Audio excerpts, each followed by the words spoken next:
When I first spawned into Steal a Brainrot, I had no idea what kind of rabbit hole I was about to fall into.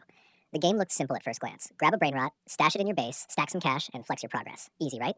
But the second I touched down and saw players running around with glowing bases, absurd multipliers, and guards patrolling their stash like it was Fort Knox, I realized this was not some casual simulator. This was war.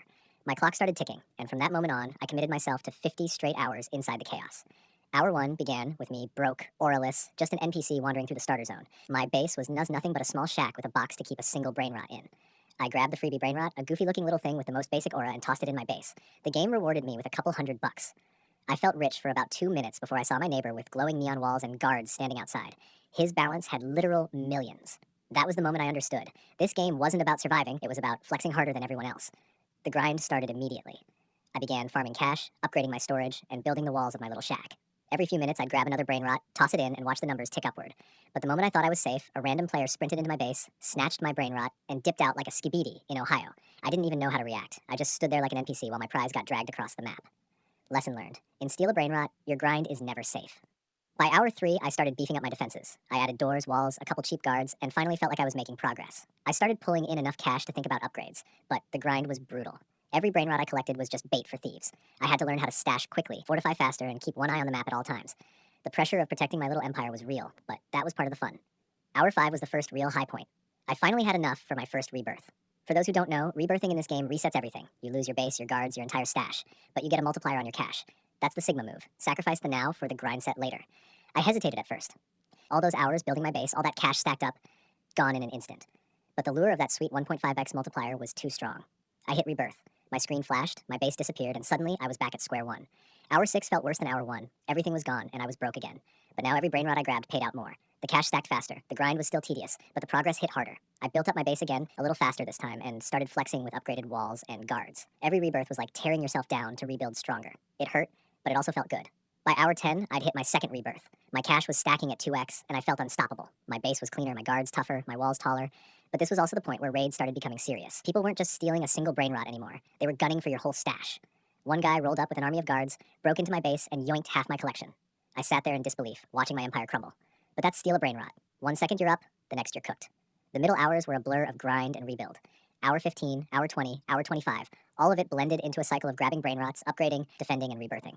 I started experimenting with different strategies. Sometimes I'd hoard Brainrots and cash until my base was overflowing, then cash out in one massive wave. Other times I'd play it safe, stashing and upgrading constantly so I never lost too much in a raid.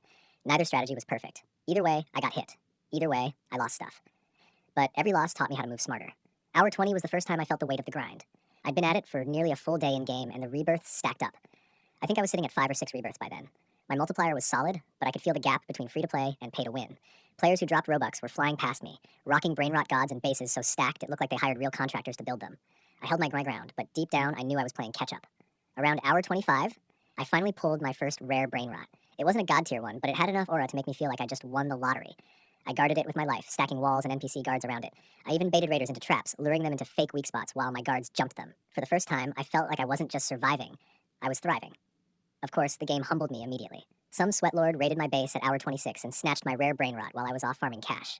I came back to an empty base and a giant hole in my wall. The pain was real. I sat there staring at the empty spot where my prize used to be, feeling like I'd just been hit with the phantom tax in real life. But quitting wasn't an option. If anything, it fueled me to grind harder. By hour 30, I had rebuilt again. This time smarter, this time stronger. I stacked multiple layers of walls, placed guards in unpredictable spots, and kept my stash smaller so losses didn't sting as much. I learned the rhythm of the game, the balance between greed and safety. Every rebirth pushed me forward. Every loss taught me patience. Hour 35 was where I started seeing the deeper grind. The multipliers were stacking now, 3x, 4x, 5x, and the cash was flowing faster than ever. But the cost of upgrades skyrocketed too. Suddenly, walls that cost a few thousand now demanded millions. Guards became more expensive than my entire early game base. The game scaled up with me, and the grind never slowed. Hour 40 was when I hit my first Brainrot god. This was the peak of the experience, the moment where all the grind finally paid off. The god sat in my base like a glowing trophy, spitting out cash faster than anything I'd ever seen. I stared at it for a solid 5 minutes, just soaking in the glory. Of course, owning a Brainrot god painted a giant target on my back. Every raider on the server wanted it.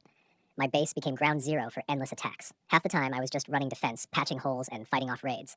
It was stressful, but it was also the most fun I'd had yet. The last 10 hours were pure madness. By hour 45, I was running 12 rebirths deep, trillions in cash, and a base so stacked it looked like a Roblox version of Area 51. But the grind wasn't over. The next rebirth cost over 35 trillion, and no matter how much I farmed, I couldn't get there in time. I pushed, I grinded, I stacked Brainrots like my life depended on it, but the timer was ticking, and every raid set me back hours. Hour 50 came like a wave crashing over me.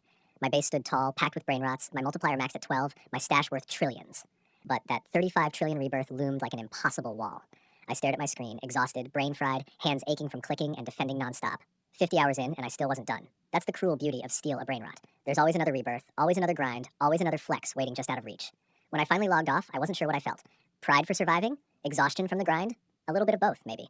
But one thing was clear. Steal a Brainrot had taken 50 hours of my life, chewed them up, and spit them out as pure chaos. And deep down, I knew I'd probably come back for 50 more.